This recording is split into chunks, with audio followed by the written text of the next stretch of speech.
2 दिन के मेहमान नहीं हो, 2 दिन नहीं झेल पाएंगे आप। अगर किसी और ब्रांच में हो, और अगर फिर किसानों की तरह पांच भर के आपने देखा तो आपका इलाज वही करेंगे जो दिल्ली का इलाज करा। इसकी हिम्मत है कि 20 गांवों में किसान की जमीन छीन लगा। जिस जमीन पर 70 साल से किसान खेती करता है, उस जमीन की हिम्मत है कि कोई छीन लगा।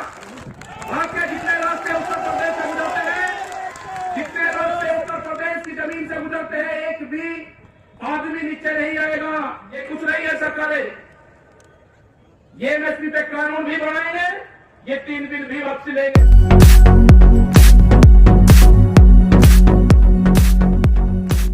100 साल पहले किसी ने 90 साल का पट्टा करवा लिया किसी एक व्यापारी से, और आज उसके पूर्वज उसने किसी को बेच दिया। ढूंढते फिरेंगे यहाँ का आध्याय उधम सिंह नगर ये उजाड़ जाएगा।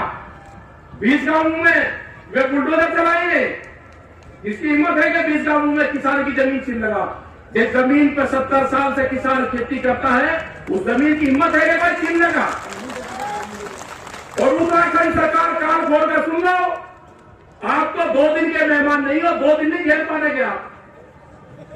अगर किसी और ब्रांच में हो, एक्सपोर्ट फार्म में आपका इलाज करा, और अगर फिर किसानों की तरह पांच भर के आपने देखा तो आपका इलाज वही करेंगे जो दिल्ली का इलाज करा।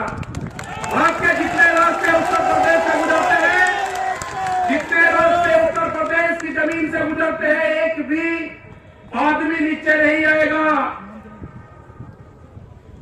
उत्तराखंड के करेंगे रेंज पे इनकी जमीन कब्जा लो, मतलब जमीनों में नजर है इनकी।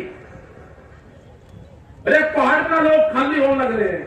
पहाड़ की पॉलिसी बना के जिनको हमने 20-20 साल पहले जब उत्तराखंड बना, नारायण दत्त तिवारी यहाँ के मुख्यमंत्री थे, हमने उनको कहा था कि उत्तराखंड को ऑर्गेनिक स्टेट घोषित करो, पूरे हिंदुस्तान का पहला ऑर्गेनिक स्टेट होगा। नहीं करा। इन वाली सरकार को भी कह रहे हैं हम कि यहाँ पे अगर 5 चीज आप कर दोगे तो उत्तराखंड हिमाचल की बराबर होगा। वहां पे एजुकेशन किस तरह की है, उत्तराखंड के लोग भी हमारे उसी तरह के होंगे।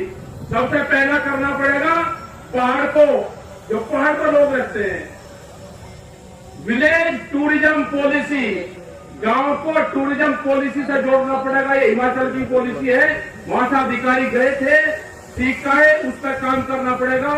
हमारे बड़े बड़े जो लोग आते हैं गांव से घूमने, वो नैनीताल पूरे पहाड़ में घूमते हैं, वे कहाँ ठहरते हैं? वे बड़े बड़े होटलों में ठहरते हैं। होटल किसके हैं? होटल दिल्ली और बड़े बड़े सेक्टरों के हैं। पैसा कहां से? दिल्ली से पैसा आया और फिर वापसी चला गया। पहाड़ को क्या मिला? जब तक विलेज टूरिज्म पॉलिसी नहीं होगी, गांव में टूरिज्म को बढ़ावा नहीं देंगे, पैसा शहर यहां पहाड़ में रुक ही नहीं सकता। दूसरा है ट्रांसपोर्ट सब्सिडी। जो भी पहाड़ में पैदा होती है, साग सब्जी फल फ्रूट, उसकी जिम्मेदारी उत्तराखंड सरकार ने कि खेत से मंडी तक हम उसकी व्यवस्था, ट्रांसपोर्ट सब्सिडी हम देंगे, उससे किसान बचेगा। तीसरा है हिल अलाउंस। अगर हमारे नौकरी पेशे को पहाड़ में आप नौकरी दोगे तो उसका हिल अलाउंस लगता है। पहाड़ पे रहने वाले हर आदमी को हिल अलाउंस देना पड़ेगा। ये चाइना की पॉलिसी है। वे चरगाहों को भी, जो पशु चलाने का काम करते हैं, उनको भी सैलरी आए वहां पे। दूसरा है जो जैसे जोनसार बावर क्षेत्र यहाँ पे है, SC ST कैटेगरी, हमको इंटरनेशनल बॉर्डर पे जो लोग रहने वाले गांव के लोग हैं, वो किसी भी जाति धर्म का हो, उसको उस कैटेगरी में डालना पड़ेगा। वो नीचे नहीं आएगा। फिर यहाँ पे 4-5 चीजें हमको करनी पड़ेगी। नीचे वाले क्षेत्र के लोग हैं, इनको सब्सिडी नहीं मिलती, इनको MSP पे रेट नहीं मिलता, इनके गन्ने के भुगतान नहीं होते। यहाँ की कई फैक्ट्री है कि पैसे लेकर भागे 10-10 साल से पैसा दिया ही नहीं। शुगर फैक्ट्री बंद कर दी काशीपुर की, वहां का मजदूर क्या करेगा? सरकार से यह है कि सरकार इन फैक्ट्रियों को प्राइवेट को ना बेचे, इन फैक्ट्रियों को चलाने का काम करे।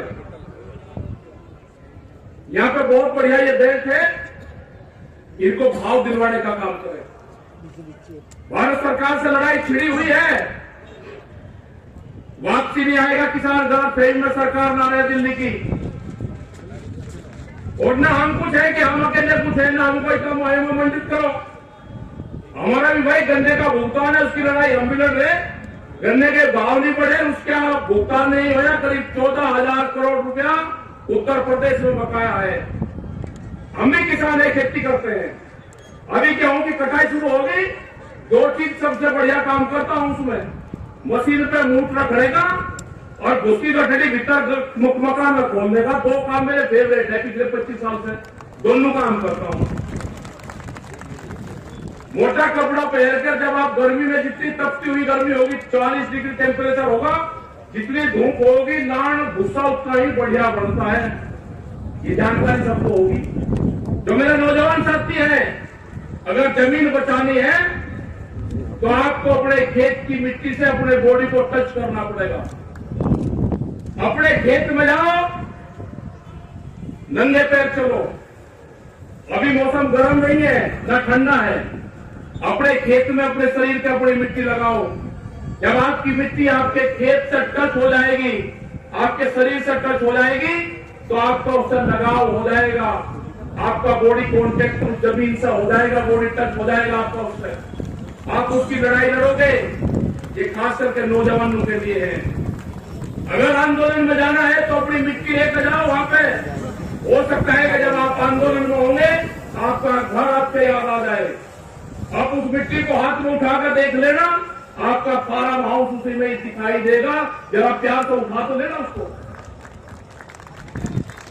इनसे घबराना नहीं, ये कुछ नहीं है सरकारें। ये एमएसपी पे कानून भी बनाएंगे, ये 3 बिल भी वापसी लेंगे।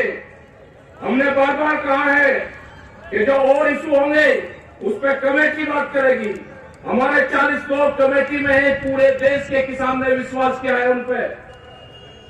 कोई भी कड़ी कमजोर नहीं है उनकी। एक आदमी को सरकार ने टच करके देख लिया, कुर्बानी उनको भी देनी पड़ेगी अपनी। उन पे भी नोटिस आएंगे, उनकी जमीनें कुड़क होंगी, उनके परिवार रिश्तेदारों पे छापे लगेंगे। कोई नहीं टूटने का। हमने बार बार कहा है कि हमारे पंच भी वही रहेंगे और हमारा पंच भी सिंगू बॉर्डर रहेगा। सारे के सारे वही रहेंगे। ये सरकार आपको लड़ाने का काम करेगी। पिछले 15 दिन से सरकार चुप है बिल्कुल। कोई न कोई नया प्लान लेकर आएगी। अभी उन्होंने कहा कि पंजाब का आंदोलन है, हरियाणा का बताया, फिर सिखों का आंदोलन बताया, फिर उत्तर प्रदेश राजस्थान का बताया, फिर एक कौम कल्याण के जाटू का आंदोलन है, वो भी फेल हो गया। अब कोई ना कोई जरूर डालेगी, शांत नहीं बैठेगी। बहुत खतरनाक सरकार है, फिर मानतेगी आपको। तो इनसे बचना है आप।